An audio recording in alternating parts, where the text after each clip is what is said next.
Hello everyone. I am Alice of KHR Arts and Cloud Orchid Publishing, and today we are going to talk about how exactly do you work as a convention vendor. For this particular video, I'm going to be specifically talking about how to be an author vendor at a convention. There are infinite ways to be a vendor at a convention, whether you're an author, you're an artist, you're some sort of creator, whatever. There are so many different types of people that vend at conventions, but for the purpose of this video, to keep everything nice and simple, we're going to talk about what it's like being an author at a convention. First and foremost, you have to find a convention to vend at. The best way to find out about good, legit conventions is to be a part of the internet writing community. Whether you're on Instagram, Facebook, Twitter, all of the above, you want to ingrain yourself in the social media writing community. It's an easy way to network with other writers, editors, publishers, all of the above in the industry. And all of them can tell you what conventions are available in your local area or the big ones you want to hit if you're capable and willing to travel, because there are unfortunately a lot of people out there that do run scams where they claim to be doing events and conventions and they end up just taking your money and running away, and there isn't actually any event or convention. So always do your due diligence and make sure that it is a legit event or convention before signing up and handing over your money. Once you found a legit convention to vend at, you need to make sure that you apply as a vendor. There's a big difference between applying as a guest, a vendor, or a panelist, or as staff. You want to make sure that you know what you're signing up for. Usually the best way to go about it is to go to the convention website, or if you're able to ask around, whether it's on the convention staff social media or other people that have attended that convention, someone will be able to point you in the right direction. It's typically either vendors, dealers hall, artist alley, any of those sort of things will usually point you in the right direction of where you need to be. Make sure you fill out the form and apply before the deadline. The sooner you can apply and give them your money, the better, because a lot of conventions sell out like that. So you don't want to sit around and wait. Trust me, the doors close on dealer halls and artist alleys fast. So make sure you get in there. As well as if you need to get a hotel, make sure you get in on that convention block as early as possible, because those go fast too. Once you've sent in all your paperwork, signed up for your hotel room, all that good stuff, what are the next steps? You want to make sure that you have all of the necessary materials. Again, you want to make sure that you give yourself the maximum amount of time to acquire all of these materials, because especially in this day and age, there is a printing shortage because of the paper shortage, and shipping is now a nightmare because of the whole shipping crisis that we're going through with the pandemic. It means shipping is going to be erratic and slow. So make sure that you're giving yourself ample time for stuff to go wrong, basically. Anything that you can get in person at a store, do it, because then you can rest assured that you have that, rather than sitting there watching the tracking information go absolutely nowhere. That is a nightmare to deal with. So you're probably asking, what are these materials that I need in order to do a convention? First and foremost, table and chairs. Not all conventions provide tables and chairs. Make sure that you have your own tables and chairs just in case the convention does not provide them. As well as, it's really good to have your own table and chairs so that you can learn how to do your own setup, because table size and the type of chair will vary from convention to convention. Some conventions have those really nice, really long banquet hall tables. Others have the really cheap, flimsy card tables available. It varies. The sizes vary, the lengths vary. Some give you those really nice banquet hall cushy chairs.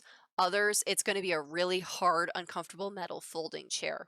Having your own stuff means that you're going to be able to create the same setup every single time because the size will be the same, as well as you're going to spare yourself a lot of pain from sitting in a very uncomfortable chair from anywhere to a few hours to an entire weekend long convention. Do yourself that favor and make sure that you have your own setup. Whether you're just starting out and you don't have a lot of cash, one table and one chair will absolutely do ya. And as you invest and as you grow, you can always add more tables and chairs and fun froofy stuff to your setup. I've certainly done that. I've been vending since 2018 and my setup has grown immensely since my first convention. I also learned the hard way that not all conventions provide tables and chairs, y'all. I have had to spend an entire weekend standing because I didn't have a chair. It sucks. Don't do that to yourself. What's the next thing that you need? Tablecloths. This is one that a lot of people don't think about. They get their table and they get their chair, and then they forget to put pretty stuff on it. And it does make a difference. It makes you look more professional. And a lot of times, if you don't have your own table and they provide a table, it's going to be really beat up and really gross. And not all of them are going to give you a tablecloth. Or if they do, sometimes it's those really yucky, plasticky ones. And trust me, I got by on yucky, plasticky tablecloths for a while simply because I couldn't afford it. There is no shame in doing what you can afford, what you have access to. That's totally okay. What I'm talking about in this video is pretty much the top tier. This is kind of the ideal setup. So make sure that you take this with a grain of salt and do whatever it is that you're able to, what you can afford to do, because remember, you can always grow, you can always invest more, and you can always upgrade your setup. Everybody knows that you've got to start somewhere. And sometimes, that can also be a draw at conventions is that people will see that you're trying, that you're just getting started, and people love to help out a good underdog. So don't be ashamed if your setup isn't super fancy and fun and pretty, because my first setups certainly were janky, y'all. They were pretty janky. So no worries on that. Everybody's got to start somewhere. Make sure you have tablecloths because not only is it going to make your setup look nicer, it's also going to protect your stuff because sometimes tables can be grody and have splinters from just being overused. Sometimes they can have stains on them, whatever. It just helps protect your books, helps keep everything nice. The next thing that you need is some sort of display. However you go about this, whether it's you want to buy at the Michael's craft store, they have a little section over by the framing section where they have all of these little product stands and they have different kinds. They have the little it's like kind of like a little wave, and then they have the little picture book ones that fold like this. They have little tiny easels, all those sort of things. Pick whatever you can afford, whatever strikes your fancy, whatever works best for you. But I highly suggest buying little stands like that. And I know that you can also get those at other stores and online and all that. That's just personally where I got mine, and that's where I know that they are. So there's a little tip for y'all. Those are really, really helpful with catching the eye of people walking around the convention. I've seen a lot of newer authors make the mistake of they just have a bunch of random stacks of books at their booth. And people aren't as interested to pick them up as when you have a book that's literally perched on a little stand. It's a lot more interesting if it's standing up like this rather than just stacked flat like this on your table. You have to catch the guest's eye in order to turn them into a customer. You have to make them want to come over to your booth. And the best way to do that is to have a nice way to display your product. You can do this pretty well with inexpensive display items. It's all just a matter of how you utilize it. So get creative, have fun with how you display your books. Don't just have a bunch of random stacks of books on your table because that's not interesting to look at. Make it interesting, make it fun, and make it so that it's easy for them to see the cover of your book. Another big one that's a really helpful one if you have multiple books to display is there are larger book stands. A lot of times I see them online advertised as brochure stands. Basically, they're these tall wire stands where they have multiple rows where you can stack things. Super, super helpful. As somebody who has over 30 titles, you really need to utilize your space as much as possible. So having multiple tiers that I can stack books on and people can still see the covers is huge. And that's another thing to consider is making sure that you're using your space well. A big tip that I suggest is do a practice setup at home before you go to the convention, which again is why it's good to invest in your own tables because then you have your setup. You already know how it works. You can just go there, do the same setup. You don't have to worry about the configuration of the table is different. It's the same every time if you have your own stuff. Doing a practice run really helps you to have the time to be able to move stuff around, see what looks best, all that, because a lot of conventions will only give you about 1 to 2 hours in order to do setup.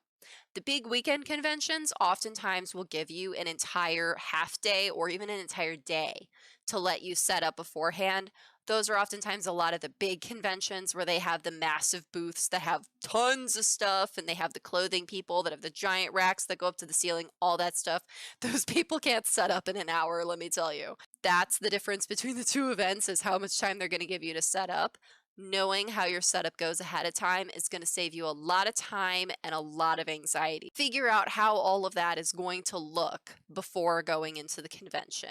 The next big thing that you're going to want to make sure that you have done ahead of time of doing the convention is your payment. Make sure that you have different ways for customers to be able to pay for your books. One of the big mistakes that I made going to my first event is I did not have a change box and I did not have a way to take credit cards. Make sure that you can get the most customers by making sure you have the most ways of taking money. First and foremost, make sure you have a change box. It can be something as basic as just having a good stack of ones and fives. Because let's face it, books are not something that cost oodles and oodles of money. They usually cost anywhere from about $5 to $50 depending on what kind of book it is. That means that you can have your change box be pretty simple. But make sure that you are able to make change because nothing is more frustrating than having a customer at your table that wants to buy something and you have no way to make change. And trust me, the people around you are not going to help you make change because when it comes to money, nobody trusts anybody at the convention hall. They're not about to open their change box for you. Also, make sure that you're able to take other forms of payment, whether it's credit cards or electronically, or honestly, both. Do both if you can. An easy way to be able to take cards is through things like Square. Square is one of the most common forms of payment that you're going to see at conventions. It's basically this cute little square dongle that boops right into your phone. And that little square dongle is a credit card reader. It makes it so easy. You would just install an app on your phone and then you swipe the card and you can enter in whatever you want and it's just automatically paid. Automatically to you. It's amazing and you can get as fancy as you want. They do have ways in there where you can actually add in things as inventory so that you just go through your list and you pick the thing you want and then the price is already there and blah, blah, blah. You can set up tax information, all that kind of stuff. You can make it as simple or as complex as you want. I personally just type in whatever the book is and the price each time manually and then I just figure it out later. I don't do all that complicated cataloging stuff personally, but that's just me. There are other people that live and die by all of that cataloging stuff, making sure everything's super entered in.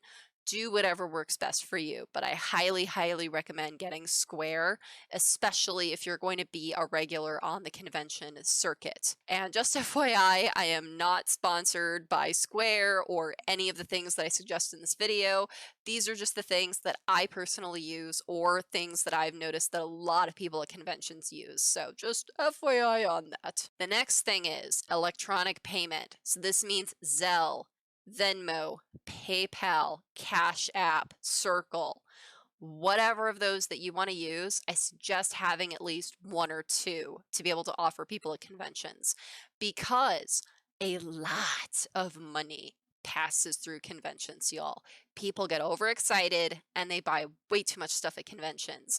And on top of it, hotel fees and badge fees and everything, they can get cash poor and credit card locked really fast at a convention. So being able to take electronic payments will help you and your customers greatly.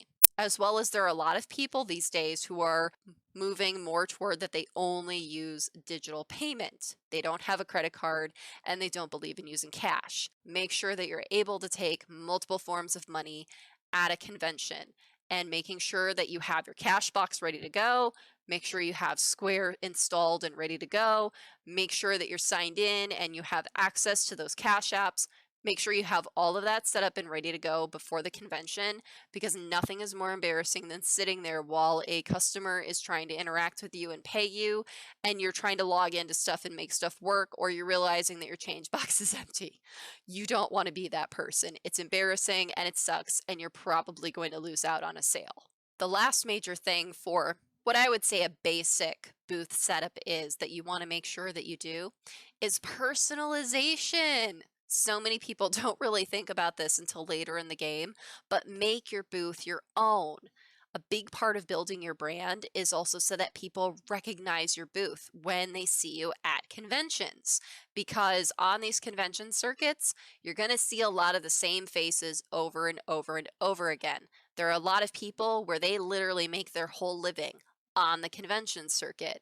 So make sure that you stand out, make sure that your customers recognize your booth, make sure that it's recognizable, that it's not just some just standard booth. Put fun things on it, put personal things on it. Invest in signage, whether it's a banner, a vinyl banner that goes across the front of your booth, whether it's one of the big flag signs, whether you have one of those giant fancy signs setups that go over the booth, whatever it is that you're able to do, able to afford, make it so that people can recognize your booth, make it so that it's personalized and it catches people's eye. When I was first starting out, I was not able to afford booth signage, so I made up for it by making my booth really pretty. I took things that I already had and decorated my booth. I had basically those really pretty boxes that they sell at Michael's, and I just kind of made tiers with those, and then I had little like decorative things like flowers and knickknacks and things, and I just put those around my booth. And everyone would always be drawn to my booth because they're like, wow, this is so pretty. What's going on here? What are you selling? I want to be a part of this. It's pretty, it's sparkly, whatever. Figure out what your branding is. Be a part of that process with your booth. Make it your own. Make it reflect you and what you're trying to sell. All of that is super important in attracting your customers and also retaining your customers so that then the next convention, they know to seek you out and they know what your booth looks like. Kind of the extra thing. So, this is when you're able to add on to your booth, you're able to invest more back into your setup, you're able to reach newer levels to working as a vendor at conventions, and you have more money to spend. Is add ons and extras. So, what this means is adding more things to your booth. As an author, you sell books. It's what you do. You want to start investing in extras. So this means stickers, badges, pins, little tchotchkes, just whatever little fun things that you can add on and give a reason for. Because while not everybody can afford to buy a $20, $30, $40 book, most people can afford to buy something that's a dollar or $5. In order to reach a wider range of customers, you want to have products that are priced at different levels. Having tchotchkes at your booth, whether it's like $1 stickers, $5 badges, $10 pins, whatever, having a variety of things will help you to make more sales, as well as you can make fun bundles. For instance, one of my goals for an add-on that I really want to add on to my booth setup when I'm able to afford to do so is I really want to create enamel pins that go with Love of the Sea. Primarily, I really want to make cute pins of Azrae the Mermaid. You can make that a cute bundle where normally Love of the Sea is $20. And an enamel pin usually goes for somewhere between $5 and $10, depending on how large and complex the art is. So I could do some sort of deal where it's, yes, this would normally be a $30 sale with a $20 book and a $10 pin. But if people buy them together, you can put them together and say, hey, it's only $25 for both the book and the pin if you buy them together. So, doing fun little bundles like that can make you make more sales, as well as it encourages more people to shop at your booth because who doesn't love a deal? People love that kind of stuff, and BOGOs as well. People also love it if you're like, hey, if you buy 5 stickers, you get the sixth one free. You can do little bundles like that, and it really helps bring more customers into your booth. Of course, this means make sure you do your due diligence with pricing ahead of time to make sure that that isn't going to make a hit into your profits. Make sure that your profits are not razor thin. Build that in there so that when you do these bundles and do these BOGOs, that you're not making a loss doing that. Make sure that you're still making a certain amount of money before putting those sort of things together. So price things accordingly. And don't feel bad about your prices because honestly, everyone knows conventions are expensive. Prices are higher at conventions. It's just the nature of the business. Because at the end of the day, as the vendor, you not only have to make sales on your products, but you also have to pay for all the things that go into doing a convention. So when you're pricing your items, make sure you're taking into account how much did it cost to be a dealer in the dealer room or a vendor at Artist Alley, whatever it's called at your event. Put in the cost of the hotel. Put in the cost of travel to get there, gas, airplane ticket, whatever. Make sure you put in the cost of your actual products because everything has a base cost. What is the cost of your book from just straight up printing? What is the cost of the stickers, the pins, etc. at just cost for yourself? Take all of that and then go up from there in your pricing to make sure that all of those expenses are paid for with your profits. And then on top of it, you're still able to make a profit for yourself. Another big suggestion is when you're at a convention, look around at other authors and what they have to offer at their booth. Take a look at what their price points look like. Now, obviously, there is going to be a range. Some people's expenses are going to be much higher or much lower than others depending on their situation. But just kind of take an idea of what exactly the range of prices is because you want to make sure that you're not undercutting everybody and you also want to make sure that you're not pricing yourself out of the game. Make sure you're somewhere in that middle price range where everyone else is so that nobody ends up hating you for being a price shark and also so that you're not sitting there because people are like, oh, I can go get the same sort of thing over there for half the price. Make sure that you do your research and pay attention to what other people are doing at conventions while you're there too. Now, how do you prepare for the day of the convention is coming? How exactly do you prepare for that? Once you have applied for everything, you have all of your materials, okay, what do you need to do to prepare for the day of? Number one, make sure you do inventory. Make sure that before you go into the convention, that you have a running list of all of the things that you're bringing to sell at the convention and all the prices for them. Make sure that the prices are either on all of your products or you have signs that tell customers how much a product is. So whether you put a sign next to it or you put a little sticker on it, whatever it is you want to do, make sure that all of that is ready to go. Because a big thing is customers don't like asking how much something is. They want to just be able to pick it up and know how much it is. So do yourself that favor. Make sure you have inventory and make sure you have pricing done. Make sure everything is packed and organized before the day of the convention. It makes it so much easier to load it into your car and it makes it so much easier for load in and for setting up. A big thing that a lot of authors do, especially authors that have multiple books, is they have bins. I know this sounds really simple, but you would be surprised. Have bins. And whether it's this bin is just for this book or this bin is just for these 1 or 3 books, make sure that you have everything packed so that it's easy to find and to make sure it's protected for the journey. That you don't have books that are ripped or bent or water damaged or whatever. Make sure that all of that is taken care of in your packing process. Another one that a lot of people don't really think about, make sure it all fits in your car. I know it sounds silly, but sometimes people can just go a little overboard and then they forget that they have teeny tiny car to make sure everything fits in. So make sure everything fits in your car so that the day of, you're not trying to shove things and play the most complicated game of Tetris ever. Do yourself that favor. A lot of people, when again, you're investing and you're upgrading and stuff like that, they actually invest in those little hauling trailers. Those can make a big difference in how much stuff that you can bring to a convention and also being able to organize everything as well. That is a really good thing to work toward in upgrading your convention experience is those cute little trailers. I myself am lucky in that I have a Jeep. So I kind of have one of those trailers just like built into my car. It hauls a lot of stuff, y'all, and I take a lot to conventions. Make sure that the stuff that you're bringing will fit in your vehicle in order to get you to and from the convention. Another big part of conventions is load in and load out. It's a huge part of con culture, and it's best that you know the process so that you can play accordingly and be everybody's friend.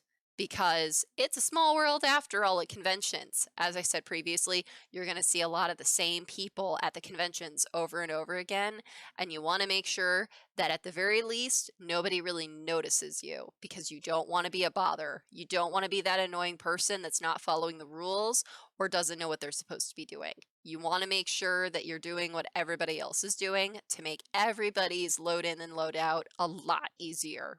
What is load in, load out? Load in is when you take all your crap out of your car and haul it into the convention, haul it into the dealer hall, and put it at your booth. Load out is the opposite. Taking all your stuff, hauling it out of the dealer hall, hauling it out of the convention center, hauling it back to your car. That's what load in and load out is. It's exactly what it sounds like. So in that process, another thing you really want to invest in, get a cart. Get a cart. The first big purchase you should make is getting a cart. It will save you so much hassle, especially because books are heavy. You're going to underestimate how heavy those bins are, especially when you do load out and you're tired from doing a weekend long convention. Y'all, those boxes are going to feel a lot heavier than they did when you were doing load in. Trust me. Get a cart. Or load in. Make sure that you pay attention to the emails that the convention staff sends out prior to the convention. If they don't send them out, make sure you ask. Annoy them until you have information about load in procedures and load in hours. They are going to be very specific about what time you're allowed to load in at, and they're going to be very specific about how and where you're allowed to load in. So a lot of conventions will have kind of like a backdoor area of the convention hall. This is usually where if there's like some sort of like wedding or catered event, that's where like all of the cooking people and waiters and stuff like that, they go in that area. That's where you're going to go with all of your crap. They don't want you going through the hotel proper, through the convention hall proper, and basically being a nuisance to all of the guests and all of the other staff that are there. Because a lot of people that do load in have enormous setups. And some people have those enormous industrial trolleys in order to haul their stuff in. And that is not something you want to be hauling through hotel doors.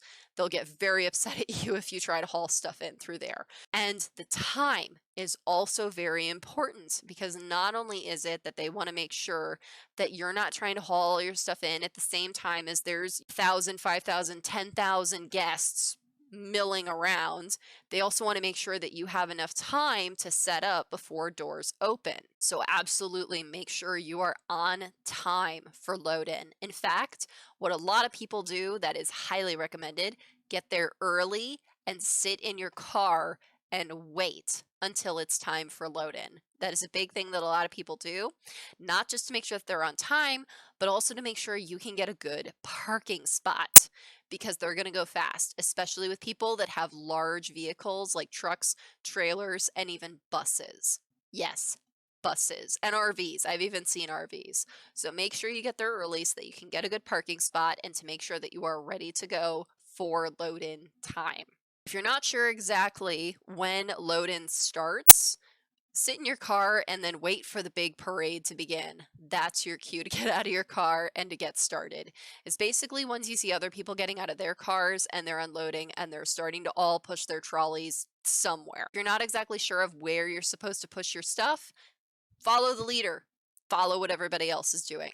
There have been plenty of conventions where I wasn't 100% sure of where I was supposed to go, and I would just pick somebody and I would follow them. And you know what? Most of the time, there is at least a group of people that will know what they're doing, so you can just pretend you also know what you're doing. Just follow them. Big thing with loading in is making sure that not only are you following procedures, but you're also following code. Code meaning that you are acting within the parameters that all of the other vendors expect you to behave in.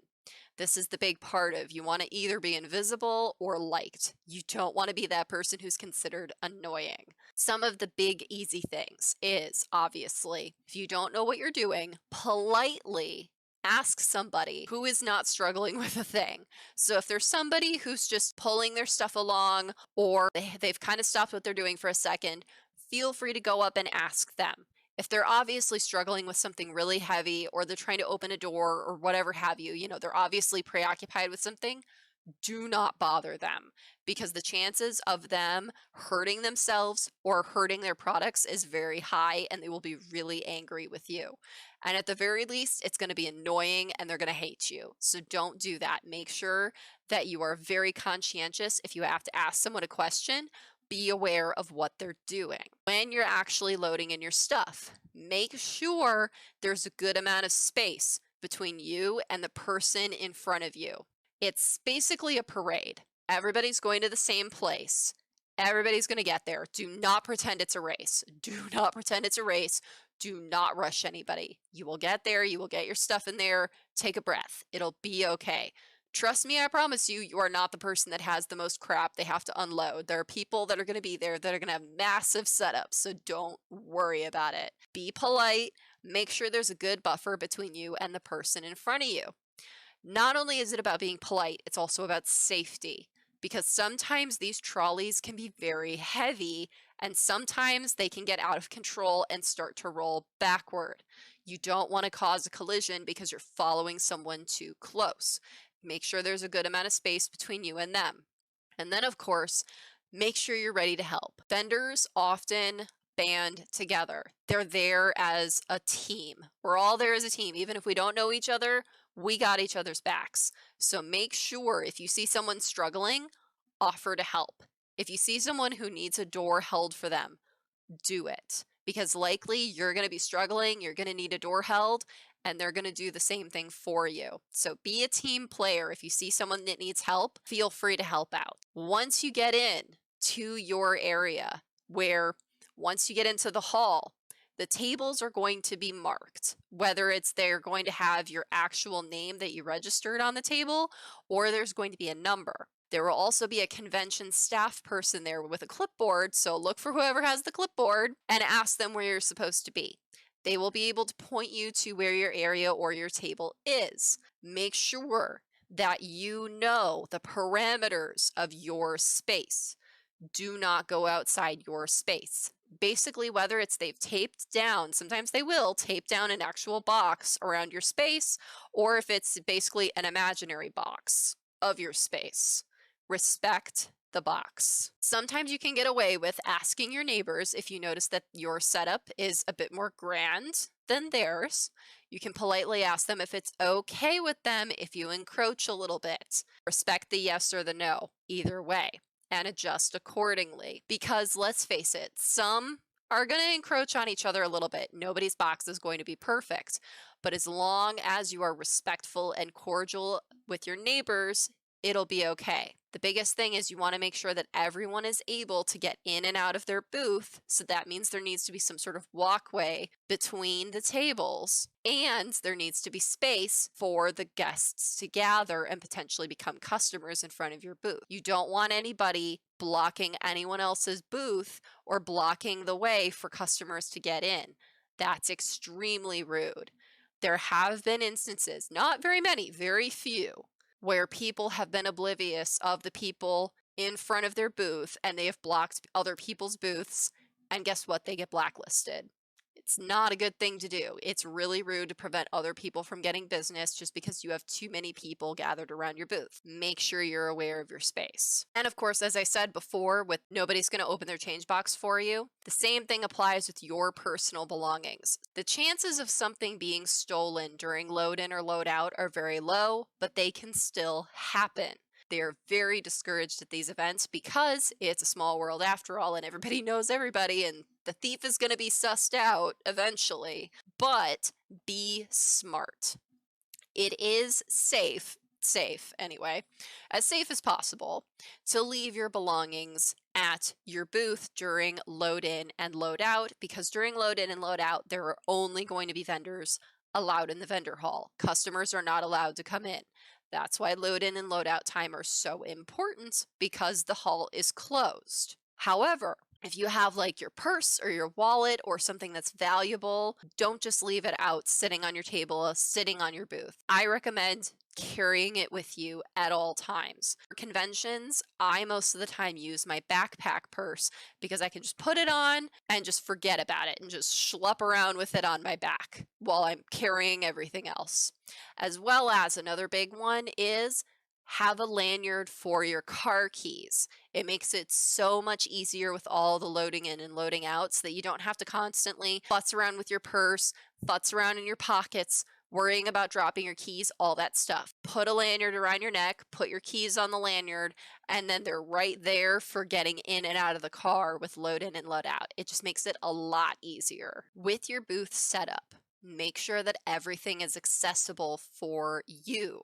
Not only do you need to make it accessible for your neighbors and your customers, you need to make it accessible for you. When planning out your space, make sure that you're able to have access to all the things that you need in order to have a successful convention. That means whatever extra product that you have that doesn't go out on the table, extra product in those bins, put it under the table, put it against the wall behind your table. Find a space that's out of the way but still accessible so that you can replace product as needed. Make sure that you have your payment stuff close at hand but within your site and not accessible to your neighbors or your customers.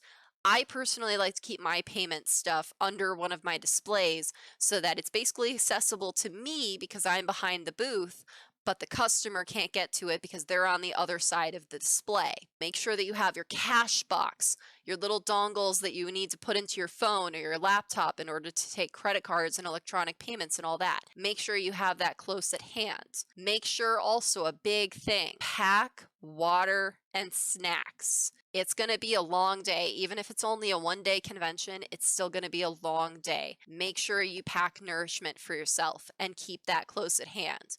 But also be aware of where you put it to make sure that it won't spill, it's not going to interfere with your products, and the biggest thing is make sure you pack stuff that doesn't smell.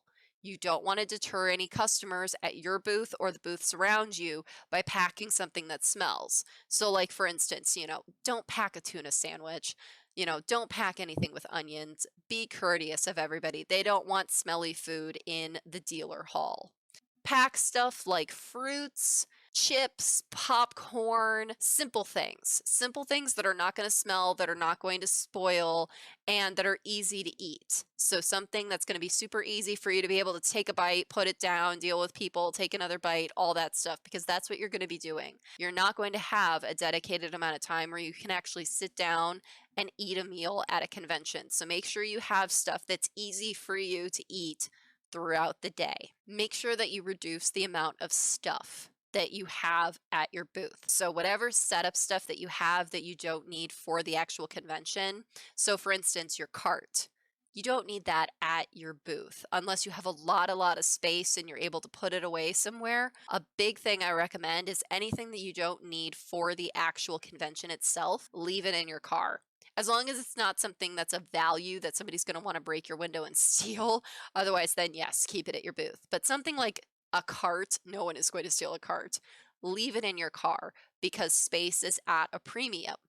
It's a small booth. Even if you invest in a larger booth, you're going to be taking up that space with all your product and your stuff. Make sure that you maximize that space by making sure that you minimize the amount of unnecessary stuff at your booth. Another big thing that you want to is have some sort of cover for your booth if you have to step out real quick to go to the bathroom, to grab something to eat, or if you're like me and you also do panels at booths, so that you can have like a come back later sign, cover up your stuff. It is a universal thing at conventions that if you basically take a giant tablecloth and you just put it over your entire setup, it means the vendor is out, come back later. And most people, most guests are going to be respectful of that, and they're not going to peek under your booth, as well as it's also universal to ask your vendor neighbors if they can keep an eye on your booth too. That does not mean they're going to stand behind your booth or anything like that, but they're going to look over periodically and make sure that nobody's peeking under that tablecloth and doing anything they're not supposed to be doing. So that is a big thing, that vendors will have each other's backs, because a lot of us do this by ourselves. A lot of us don't have assistants, don't have partners, etc., who can come with us and cover us when we have to go to the bathroom. A lot of us, hey, I need to go to the bathroom real quick. Can you make sure nobody messes with my booth? Throw the tablecloth over, go do what you got to do. They'll just make sure nobody's doing anything shady. It's part of the code. Be respectful of it, don't take advantage of it. And as I said, with some of us do panels on top of also vending, if you are new to the game, it is tempting to try and do everything. Resist the urge. It's really difficult to coordinate everything, so make sure that you're not taking on more than you can handle. Basically, I would say work your way up to doing panels if you're by yourself, if you don't have somebody else who can help man your booth while you're away. Maybe start off with doing just the convention, just vending, nothing else. Once you get comfortable with that process, add on one panel, and then add on as you feel comfortable and scale back as you realize, wow, that was way too much for me to handle. Work yourself accordingly. Don't take on more than you think that you can. And trust me, keeping it simple is important at conventions, because conventions are just very, very concentrated forms of selling. It's fast, it's hard, it's in your face, it's just a lot all at once. And it's going to be exhausting when you get back in your car and you finally sit there before you have to do the drive home. And it's going to be even 10 times more exhausting when you do get home after unloading all your stuff. You're going to be dead tired. So don't make things harder than they have to be, because you're already just doing the bare minimum going to be absolutely exhausted. So be kind to yourself and be smart with your scheduling. I myself, like many other vendors, also do cosplay. It's an easy way to create branding and catch people's attention to lure them over to your booth. However, while at your booth, make sure you have comfortable shoes on, because even if you do have a chair, you're going to spend a lot of time standing at your booth. In order to engage with your customers, a lot of times you're going to get up out of your chair and you're going to stand up and you're going to interact with the customer. Even if that's only for a few minutes at a time, it's going to happen hundreds of times during the convention. Make sure you have comfortable shoes on. If you're cosplaying as a character and you have specific shoes for the character, have a separate pair of comfy shoes. And if people ask you to come out from your booth and take a picture, all you have to do is swap your shoes. It's a very simple thing to do. Your feet will absolutely thank you later if you make sure that you're wearing your comfy shoes for 90% of the convention and only putting on your cosplay shoes for pictures. And especially for load in and load out, make sure that you have good shoes with good traction, especially if you're someone like me who lives in the Midwest and it snows and it rains and all that good stuff. Sometimes you're going to have to do load in the middle of a blizzard. It's happened. I have literally done a convention in the middle of a blizzard. So make sure that you have the appropriate attire in order to make this a success, to keep yourself comfortable and safe. You can always change into your cosplay once you get there. You can always have stuff on over it, whatever. Just make sure that you're smart about how you do your outfit at the convention and the stuff that you may need to pack in addition to in order to safely do load in and load out. For the convention itself, it's going to be very tempting, especially once you start to get really tired, to have dead face and to be silent. It's a hard thing to resist, and you're going to have to learn to resist it, because customers are more likely to walk past your booth if you're just sitting there like So don't do that. Make sure that you have canned responses available to give yourself a little jump start in interacting with customers because there are going to be so many guests that are going to be walking past your booth at the convention. And the majority of the time, they're just going to keep walking if you don't do something to have them interact with you. It could be something as saying hello and waving, hi, how are you? Or you can get specific and say one of the canned responses that me and my friends really like to use, which is, hi, what do you like to read? Comment on people's cosplays, comment on the things that people have already bought. Do that sort of detective work and see what kind of things that they like and how that can integrate into the things that you have available that they might also like. Just those very simple interactions with customers can really mean the difference between making a sale and them just walking on past your booth. At the very least, you want to be able to make a guest stop and at least look at your booth, maybe even say hi back to you before they continue on their way.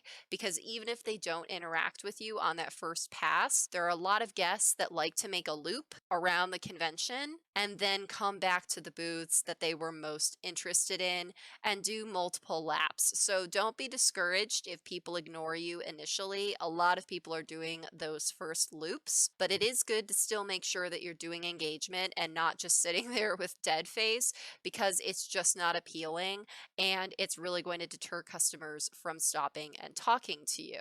Things can get a little wild and crazy at conventions, and one of those things includes being able to stand up for yourself. I know this sounds a little wild and crazy, but there are people that go to conventions and they're not the most socially graceful and they don't know how to behave in a public setting, and there are people who are going to be rude to you. Make sure that you're able to initially politely stand up for yourself. And if things get crazy and aggressive, make sure that you have interacted with the convention staff and with the convention security so that you can know who to call on and where they're going to be if it is necessary when dealing with a guest. And unfortunately, these things do happen. They don't happen every convention, but be prepared for something for that to happen. For example, one of the conventions that I worked at, there was a very rude gentleman at my booth. He was being very disrespectful to me and very disrespectful to my books. And I know so many of y'all are going to cringe when I do this. He was literally picking up my books like this. And I've also seen a really common thing, people love to crack spines too. Don't let guests do that to your books. Don't let them disrespect your products because at the end of the day, those are products that you have to sell and nobody is going to want to buy books that are broken and bent. So make sure that guests are treating your stuff with respect and it's okay to call them on it. Obviously, you want to initially try to be polite because sometimes people are just oblivious and don't really realize that they're being rude and you don't want to scare off a potential customer. Sometimes people will feel bad and they'll end up making a sale with you because they understand that they were not acting appropriately. Other times people are just jerks and they don't care. In those cases, if it's an extreme case, don't be afraid to tell them to please leave. It's your booth and you are allowed to tell a customer, you know what, I'm sorry, but you're not being respectful of me. You're not being respectful of my books. Please leave. You can totally 100% do that. I don't recommend doing that, but if it's necessary, don't be afraid to stand up for yourself. Always be aware of where security and staff are in case you have a problem, and make sure that you have the courage to stand up for yourself in whatever capacity that may be. Because at conventions, people act like it's a giant party, basically, and a lot of times people don't really realize that they still have to behave within a certain set of parameters. So just make sure that people are aware that they still have to be respectful of you and your products while visiting your booth. Another big thing that you're going to want to do is when the dealer hall closes for the day, the convention isn't over. Programming often goes into the wee hours, and some conventions actually have 24-hour programming. What this means is stuff like panels and parties and other activities, such as gaming or crafting, whatever have you. You want to make sure that you go out and you experience some of those things. The biggest reason, not just for the sake of having fun, you can totally do stuff just to have fun. I mean, it's a convention. We're all there to not just make sales, but also have fun. You also want to network. There are going to be a lot of other people at the convention with you, publishers, agents, editors, other authors. You're going to want to connect with these people. And some of them might even become your colleagues and your friends. So make sure that you go out there and take advantage of those networking opportunities. And a big misconception that a lot of people make is a lot of these networking events at conventions are not stuffy affairs. They're not, oh, we are all so professional and do. Like most of the time, it's actually a really casual, laid back setting.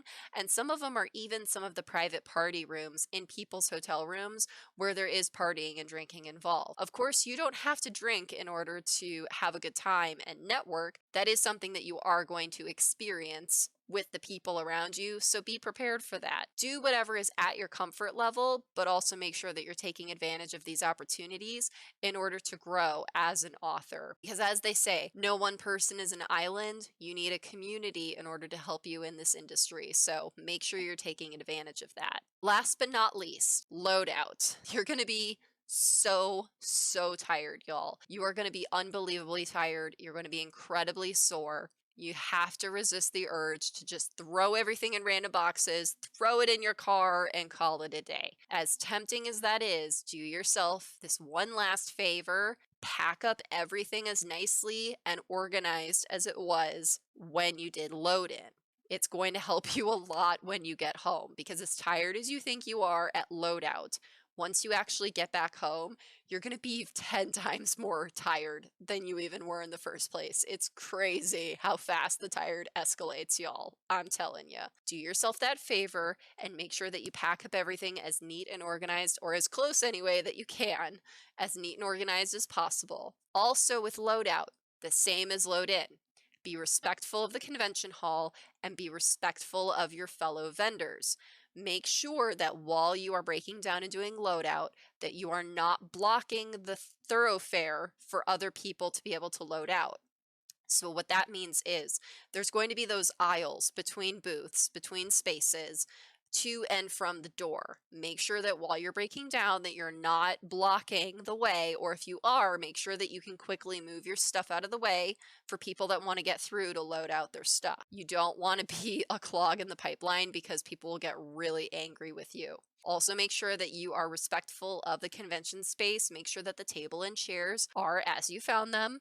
We all know stuff happens, and a lot of these tables and chairs at a lot of events and conventions are all already battered. But just make sure you're not spilling things, you're not leaving a giant mess, you haven't broken anything. Just be respectful of the materials, because chances are if you're not, you are going to be barred from being able to be invited back to that convention. Make sure that you are leaving things as neat and tidy as you found them. When you do load out back to your car, the same thing applies with, obviously, go back out the way that you came with load in, making sure that you're going through the designated area and not just out through the hotel proper. Make sure that you are giving enough space for your other vendors so that you're not crashing into people. And make sure that you load your car back up safely and organized, not just for yourself with organization, but also so you don't have a bunch of stuff crashing around in your car and potentially hitting you while you're driving or cause any sort of product damage. Make sure that everything is packed as neatly as you can. And then for the drive home, because you're going to be so tired, make sure you have something to kind of give you that one last burst that you need to be able to get home. Whether that's listening to music, talk to someone on the phone, have a snack, have coffee, whatever. Make sure that you're able to be alert and get yourself home safely. Once you get home, this is the big part of the puzzle, y'all, with being kind to yourself. Make sure that after you get all of your stuff out of your car and load it into your house, go to sleep. I know that some of y'all are going to have that little bit of false energy. It's going to be that last burst of adrenaline that's going to get you in that house. Don't follow it. Don't do one more thing. Don't try to do something else. Go to sleep, because you're going to be so tired and so sore the next day. On top of that, It is notorious that people get sick after attending conventions. This is because your immune system is weakened from not getting enough sleep, being around so many people, not eating properly, etc. So, the kindest and best thing you can do for yourself is make sure that you get a good amount of rest after the convention. That's really going to make sure that you're not going to get sick. Also, before you go to sleep, make sure you hydrate. Have yourself a big glass of water and then go to bed so that your body can recuperate, and then the next day you can tackle your convention mess, all of your stuff. Make sure that it's all put away. Make sure that you've done inventory because, as I said earlier in the video, you want to make sure that you have the maximum amount of time possible for getting all your materials. And that means reorders, keeping track of what products you need to reorder for your booth, what things you might need to replace, what new things you might want to invest in, or new things that you discovered that you want to have for your booth or whatever. Make sure that that is the time to be able to figure all of that out and get all of that done accordingly. Also, while it is fresh after the convention, you want to sit down and do your accounting. So this means make sure that you're keeping records of all of your sales and all of the expenses that you had for each convention. You and your accountant will thank you later once it comes time to do your taxes, because especially as an independent artist, this means you have to file freelancer taxes, which means you have to file taxes more than once a year, and you have to report all your sales and all that complicated stuff. And trust me, the last thing you want to do is try and figure all of that out at the last minute. You don't want to do that. Keep records as you go. It's going to be way easier, I promise you. I know it's not fun, and a lot of times you're very achy and tired, but future you will absolutely thank you. And of course, make sure that you do plenty of self care after a convention because, as I said, you're going to be so tired and sore and your body needs to recuperate. So make sure you're not doing anything strenuous. So if you have to go to work, make sure you're not doing anything else. You're not going out on the town with your friends, you're not doing another event or whatever. Make sure that you come home, you recuperate, you're kind to yourself, eat a good meal, get good sleep, all that good stuff, because convention burnout is real, y'all. It can really catch up with you.